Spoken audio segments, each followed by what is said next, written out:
Hello student, मैं doctor जागृति मीना। हम यहाँ inorganic chemistry BSc part second की यूनिट 3 पढ़ रहे हैं, कोऑर्डिनेशन कंपाउंड्स। इसके 2 पार्ट्स हम पहले पढ़ चुके हैं। आज हम तीसरा पार्ट पढ़ेंगे। इसके अंदर इफेक्टिव एटॉमिक नंबर और चीलेट्स के बारे में पढ़ेंगे। तो चलिए स्टार्ट करते हैं हम वर्नर थ्योरी की कमियों से। तो what is the short coming of Werner theory? सबसे पहले वर्नर्स ऐसे साइंटिस्ट थे जिन्होंने कोऑर्डिनेशन कंपाउंड्स में बॉन्डिंग के बारे में स्टडी की, और उस टाइम पे कोई भी केमिस्ट या कोई भी साइंटिस्ट ऐसा नहीं था जिन्होंने ये एक्सप्लेन किया हो कि कोबाल्ट क्लोराइड और अमोनिया के बीच में जो कोऑर्डिनेशन बॉन्ड बन रहा है वो कैसा है, या ये इस कोऑर्डिनेशन बॉन्ड के बारे में वो कुछ भी सेटिस्फैक्ट्री आंसर नहीं दे पाए।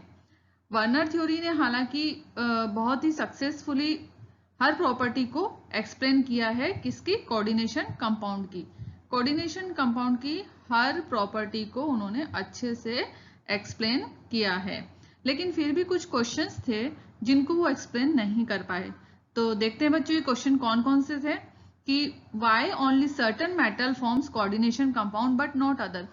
कुछ जो सर्टन मेटल हैं, कुछ निश्चित मेटल ही केवल कोऑर्डिनेशन कंपाउंड का निर्माण करते हैं, दूसरे मेटल्स नहीं कर सकते। तो ऐसा क्यों? इस चीज को वर्नर एक्सप्लेन नहीं कर पाए।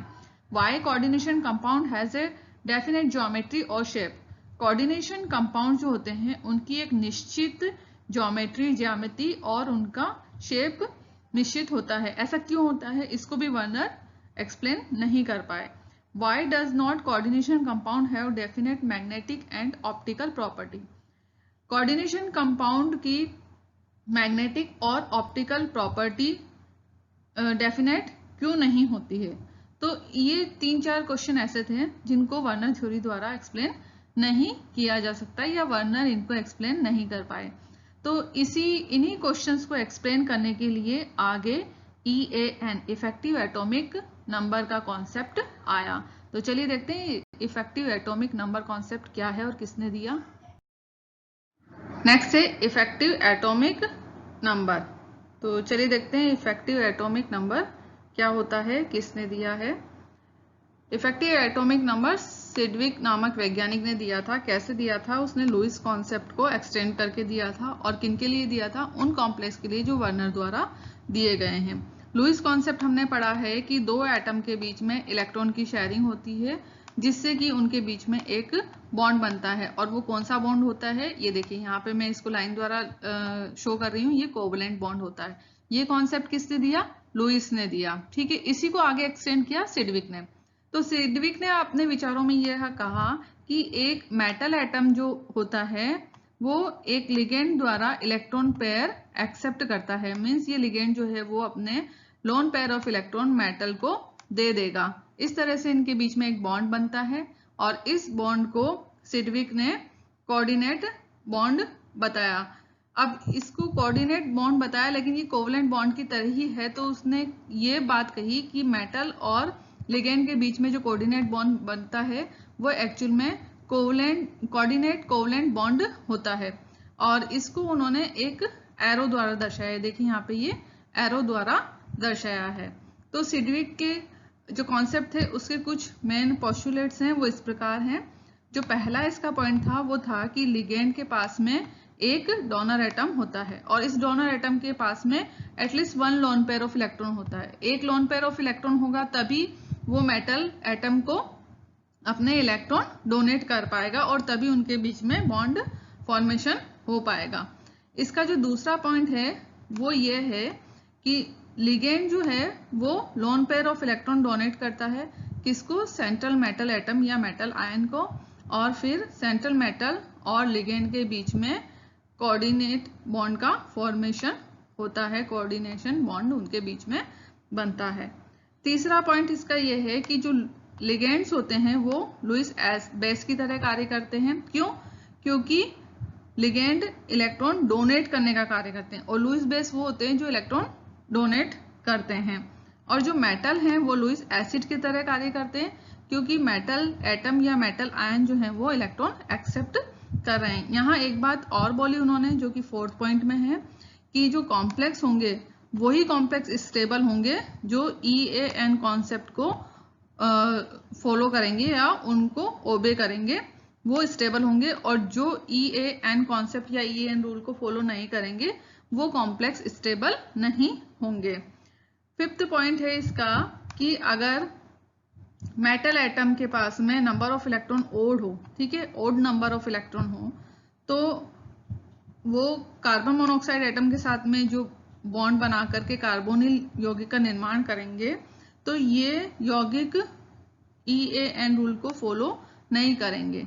तो कुल मिला के बात ये हुई कि जिनका एटॉमिक नंबर ओड होता है और वो कार्बन मोनोऑक्साइड के साथ में कार्बोनिल कंपाउंड बनाते हैं, तो इस तरह के कार्बोनिल कंपाउंड EAN रूल को फॉलो नहीं करते हैं। यहाँ पे एक एग्जांपल द्वारा समझ सकते हैं, मैग्नीज जो है वो कार्बोनिल कंपाउंड बना रहा है कार्बन मोनोऑक्साइड के साथ में, तो मैग्नीज का एटॉमिक नंबर ये देखिए यहाँ पे 25 है जो कि ओड है, ठीक है। अब यहाँ कार्बन मोनोऑक्साइड के कितने एटम है, 5 है, और एक एटम कितने इलेक्ट्रॉन देगा, 2, तो 5 कितने देगा, टोटल 10 इलेक्ट्रॉन देगा।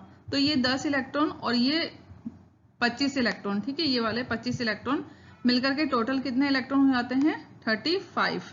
तो इसका मतलब इस मैग्नीज के लिए EAN का मान कितना हुआ, 35। तो इसका मतलब ये हुआ कि ये जो मैग्नीज का कार्बोनिल यौगिक है ये EAN रूल को फॉलो नहीं कर रहा है। और ये क्यों नहीं कर रहा है, ये चलिए नेक्स्ट स्लाइड में देखते हैं। इसका जो 7वां पॉइंट है वो देखिए क्या है, the total number of electron on the central metal atom और ion including those acquired from ligand through bonding is equal to the atomic number of inert gas. ठीक है, ये बात समझ में आई कि सेंट्रल मेटल एटम के ऊपर जो टोटल नंबर ऑफ इलेक्ट्रॉन है उसके अंदर हमने क्या करा, जो लिगेंड इलेक्ट्रॉन दे रहा है उसको भी इंक्लूड कर दिया। तो लिगेंड के इलेक्ट्रॉन देने के बाद में जो टोटल नंबर ऑफ इलेक्ट्रॉन है वो होने चाहिए इनर्ट गैस के एटॉमिक नंबर के बराबर, मतलब उसके जो आवर्त में इनर्ट गैस आ रही है उसके एटॉमिक नंबर के बराबर होने चाहिए, और this is called the effective atomic number EAN on the central metal atom, और इसी को हम सेंट्रल मेटल एटम का EAN या इफेक्टिव एटॉमिक नंबर कहते हैं। तो ये बात बच्चों आपको समझ में आई। इफेक्टिव एटॉमिक नंबर क्या होता है, टोटल इलेक्ट्रॉन किसके, सेंट्रल मेटल एटम के और लिगेंड के, कुल मिला के जो इलेक्ट्रॉन होते हैं वो किसके इक्वल होने चाहिए, इनर्ट गैस के इक्वल होने चाहिए, और यही इफेक्टिव एटॉमिक नंबर होता है उस सेंट्रल मेटल आयन का। चलिए इसको एक एग्जांपल से और समझ लेते हैं। यहाँ पे एक कॉम्प्लेक्स आयन दिया हुआ है, nitrogen atom of ammonia molecule has 1 lone pair. ठीक है, हमें पता है नाइट्रोजन के पास में एक लोन पेयर होता है। ठीक है, तो इलेक्ट्रॉन जो होता है वो इसको किसको डोनेट कर देता है, ये सेंट्रल मेटल आयन को। अब यहाँ सेंट्रल मेटल आयन क्या है, इसमें कोबाल्ट है, ये देखिए कोबाल्ट है, और ये अमोनिया के ये जो नाइट्रोजन है ये डोनेट कर रहे हैं इलेक्ट्रॉन, इसलिए यहाँ पे एरो से बताया गया है। तो ये अपने इलेक्ट्रॉन कोबाल्ट को डोनेट कर देते हैं, और इस तरह से कॉम्प्लेक्स का निर्माण होता है, और मेटल एटम और लिगेंड के बीच में एक बॉन्ड बनता है। वो बॉन्ड कौन सा होता है, कोऑर्डिनेट बॉन्ड होता है। तो 6 ligand ammonia donate 12 electron to cobalt. ठीक है, क्योंकि एक नाइट्रोजन 2 इलेक्ट्रॉन डोनेट कर रहा है, तो यहाँ कितने नाइट्रोजन है, 1 2 3 4 5 6, तो 6 कितने करेंगे, 12, इसलिए यहाँ लिखा है कि 12 इलेक्ट्रॉन डोनेट हो रहे हैं किसको, कोबाल्ट को, किसके द्वारा, अमोनिया के द्वारा। तो इसका इफेक्टिव एटॉमिक नंबर हम कैलकुलेट करते हैं। तो जो टोटल नंबर ऑफ कोबाल्ट में इलेक्ट्रॉन है, मीन्स कोबाल्ट का जो एटॉमिक नंबर है वो है 27। फिर इसके बाद में कोबाल्ट आयन है, यहाँ पे किस स्टेट में है, ये यहाँ पर +3 स्टेट में है। ठीक है, यहाँ पे कोबाल्ट की +3 ऑक्सीडेशन स्टेट है। तो +3 ऑक्सीडेशन स्टेट होने से क्या होगा, ये कितने हो जाएंगे, 27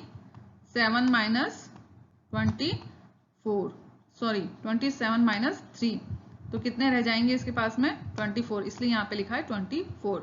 तो यहाँ कोबाल्ट आयन के पास में 24 इलेक्ट्रॉन है। अब 6 अमोनिया है, वो टोटल कितने इलेक्ट्रॉन दे रहा है 12। तो अब 24 और 12 टोटल कितने हो गए 36। ठीक है, ये 36। तो इसका इफेक्टिव एटॉमिक नंबर कितना हो गया कोबाल्ट का 36 हो गया। अब हम देखें ये किस इनर्ट गैस के इक्वल है। तो हम देखते हैं कि ये इसकी नेक्स्ट इनर्ट गैस क्रिप्टॉन के इक्वल होता है। जो क्रिप्टॉन का एटॉमिक नंबर होता है उसके बराबर इसका कोबाल्ट का एटॉमिक नंबर हो जाता है। तो इसका मतलब ये है कि ये EAN रूल को फॉलो कर रहा है। तो इस तरह से हम किसी भी कॉम्प्लेक्स का इफेक्टिव एटॉमिक नंबर निकाल सकते हैं। हम यहाँ पर कुछ एग्जाम्पल देखते हैं जिसमें हमने EAN निकाला हुआ है। सबसे पहले EAN का फॉर्मूला देख लेते हैं, Z minus x plus y. यहाँ Z है एटॉमिक नंबर जो सेंट्रल मेटल एटम है उसका, X है ऑक्सीडेशन स्टेट वो भी सेंट्रल मेटल एटम की, और Y है number of electrons donate by ligand. ठीक है, तो ये फॉर्मूला आपको क्लियर हो गया होगा। तो चलिए अब इससे निकालते हैं। यहाँ पर निकल का कार्बोनिल कंपाउंड है यहाँ पे, तो यह कार्बन मोनोऑक्साइड के कितने एटम है 4 हैं। तो पहले निकल का एटॉमिक नंबर कितना 28 ये लिख लिया। इसकी ऑक्सीडेशन स्टेट 0 है, तो यहाँ पर EAN कितना होगा 28 माइनस 0 प्लस 8। यहाँ 8 क्यों लिखा है, क्योंकि 4 कार्बोनिल एटम है वो 2-2 इलेक्ट्रॉन देंगे, तो टोटल कितने हो जाएंगे 4 इंटू 2 इज इक्वल टू 8। तो यहाँ पे 8 हो जाएगा। तो ये टोटल आ गया हमारे पास 36 आ गया। इसका मतलब ये इनर्ट गैस कॉन्फ़िगरेशन है, तो ये ओबे कर रहा है EAN रूल को। नेक्स्ट है K4FeCN6। इसमें जो Z है यानी कि एटॉमिक नंबर जो है आयरन का 26 है, +2 ऑक्सीडेशन स्टेट में ये है। तो इस फॉर्मूले में हम ये सब फिट कर देते हैं। 26 हमने एटॉमिक नंबर रख दिया, -2 इसका ऑक्सीडेशन स्टेट। यहाँ देखिए +2 है तो प्लस माइनस माइनस होता है, इसलिए यहाँ माइनस लिखा है हमने। और प्लस 6 इंटू 2, ये 6 का मतलब है यहाँ पे 6 साइनाइड्स हैं, 6 लिगेंड हैं, और हर लिगेंड 2 इलेक्ट्रॉन दे रहा है, इसलिए 6 इंटू 2 कर दिया। तो इसका टोटल आ गया 36 क्रिप्टॉन का होता है, जो कि इसका नेक्स्ट इनर्ट गैस एटम है, और ये इसका मतलब ओबे कर रहा है EAN रूल को। K3FeCN6 में देखें हम तो वही आयरन का एटॉमिक नंबर 26, इसकी ऑक्सीडेशन स्टेट +3 है, तो 26 माइनस 3 प्लस 12 हो गया। ठीक है, 6 लिगेंड है, 2-2 इलेक्ट्रॉन देंगे तो टोटल 12 हो गए। तो यहाँ पर देखिए 35 आ गया। तो 35 किसी भी इनर्ट गैस का एटॉमिक नंबर नहीं होता है, तो इसका मतलब ये EAN रूल को ओबे नहीं करेगा, do not obey EAN rule है। नेक्स्ट देखते हैं FeCO5। तो यहाँ पर आयरन का 26 है, 0 ऑक्सीडेशन स्टेट है, तो यहाँ पर देखिए 26 प्लस 10, ऑक्सीडेशन स्टेट तो 0 हो गई, इसलिए इसका कोई मतलब ही नहीं है। तो यहाँ पर 10 हो गया, क्योंकि 5 कार्बन मोनोऑक्साइड के एटम है वो 2-2 इलेक्ट्रॉन देंगे, तो 10 इलेक्ट्रॉन हो जाएंगे। ये आ गया 36। तो 36 जो है वो क्रिप्टॉन का एटॉमिक नंबर है, तो इसका मतलब ये EAN रूल को ओबे कर रहा है। तो इस तरह से हम इफेक्टिव एटॉमिक नंबर भी निकाल सकते हैं, और ये भी बता सकते हैं कि कौन सा कॉम्प्लेक्स EAN रूल को फॉलो कर रहा है और कौन सा नहीं कर रहा है। और हमने ये बात भी कही थी कि जो फॉलो करेगा वो स्टेबल होगा और जो नहीं करेगा वो अनस्टेबल। नेक्स्ट है चिलेट्स। तो चिलेट्स क्या होते हैं? A chelate is form when a polydentate ligand bonded to a central metal ion. Central metal ion के साथ में जब पॉलीडेंटेड लिगेंड जुड़ते हैं तो चिलेट्स का निर्माण होता है। अब पॉलीडेंटेड लिगेंड क्या होते हैं, ये हमने टाइप ऑफ लिगेंड जब पढ़ा था तो उसके अंदर पढ़ा था कि जो एक से ज्यादा बॉन्ड बनाते हैं सेंट्रल मेटल एटम के साथ में, उनको हम पॉलीडेंटेड लिगेंड कहते हैं। अब ये पॉलीडेंटेड लिगेंड जो होते हैं वो सेंट्रल मेटल आयन से एक से ज्यादा जगह पर जुड़ जाते हैं। क्योंकि ये एक से ज्यादा बॉन्ड बनाएंगे, इट मीन्स ये एक से ज्यादा जगह पर जुड़ते हैं और एक रिंग लाइक स्ट्रक्चर का फॉर्मेशन करते हैं, और इस रिंग लाइक स्ट्रक्चर को ही हम क्या कहते हैं, चिलेट कहते हैं। ठीक है, इसको एक एग्जांपल से समझते हैं। देखिए यहाँ पे एक लिगेंड है एथिलीन डाईएमीन, तो ये क्या करेगा, कॉपर के साथ में कॉम्प्लेक्स बनाएगा या बॉन्ड बनाएगा। तो कॉपर आयन, यहाँ पे देखिए ये कॉपर आयन है, इसके साथ में ये लिगेंड जो है वो बॉन्ड बना रहा है। तो यहाँ पर ये देखिए कि जब ये लिगेंड बॉन्ड बनाता है तो एक से ज्यादा जगह से जुड़ रहा है। ठीक है, ये 1, ये 2 और ये 3 और ये 4 जगह से ये जुड़ रहा है, क्योंकि यहाँ पे 2 लिगेंड है। ठीक है, तो ये एक रिंग लाइक स्ट्रक्चर इसमें बन रही है, तो इसलिए ये एक चिलेट का फॉर्मेशन कर लेता है। इसी तरह से EDTA हमने जब पढ़ा था तब मैंने बताया था कि वो 6 कोऑर्डिनेट बॉन्ड बनाता है, यानी कि 4 ऑक्सीजन और 2 नाइट्रोजन उसमें प्रेजेंट होते हैं जो कि डोनर का कार्य करते हैं। तो 4 और 2 6, यानी कि 6 लिगेंड का 6 बॉन्ड का फॉर्मेशन ये EDTA कर लेता है किसके साथ में, सेंट्रल मेटल एटम के साथ में। यहाँ देखिए ये मेटल एटम है और ये जो है ये पूरा जो है वो EDTA का फॉर्मूला है। तो इसके अंदर देखिए यहाँ पे ये एक ऑक्सीजन है, ये दूसरा ऑक्सीजन, ये तीसरा ऑक्सीजन है और ये चौथा ऑक्सीजन है। तो ये जो चारों ऑक्सीजन है ये 4 बॉन्ड बना रहे हैं और ये नाइट्रोजन और ये भी नाइट्रोजन के साथ में बॉन्ड बना रहा है। तो टोटल यहाँ पे 1 2 3 4 5 6 बॉन्ड बन गए। EDTA एक मेटल के साथ में 6 बॉन्ड बना रहा है और एक रिंग लाइक स्ट्रक्चर बना रहा है, तो इसीलिए ये चिलेट का फॉर्मेशन करते हैं।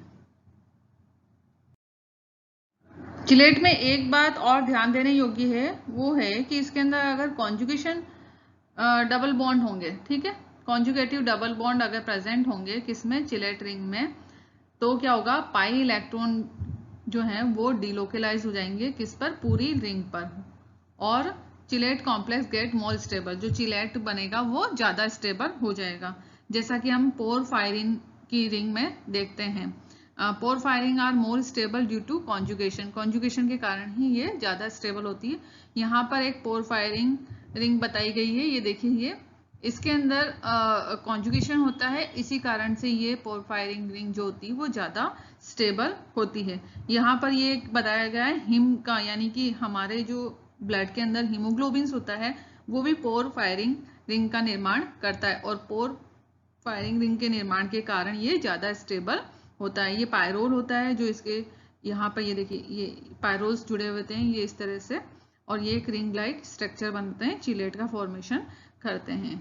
इसी तरह से एसिटिल एसीटोन चिलेट्स का निर्माण होता है। यहाँ भी कॉन्जुगेशन है डबल बॉन्ड का, देखिए ये डबल बॉन्ड, फिर सिंगल बॉन्ड, फिर डबल बॉन्ड, इट मीन्स इसके अंदर कॉन्जुगेशन हो रहा है, तो इसका मतलब ये भी स्टेबल होगा। तो कुल मिलाकर के आपको ये बात ये ध्यान रखनी कि कॉन्जुगेटिव डबल बॉन्ड अगर प्रेजेंट होता है रिंग में तो वो ज्यादा स्टेबल कॉम्प्लेक्स होता है, या वो चिलेट कॉम्प्लेक्स जो होता है वो स्टेबिलिटी को प्राप्त कर लेता है। तो यहाँ तक आपको ये सारी चीजें क्लियर हो गई होगी। Thank you.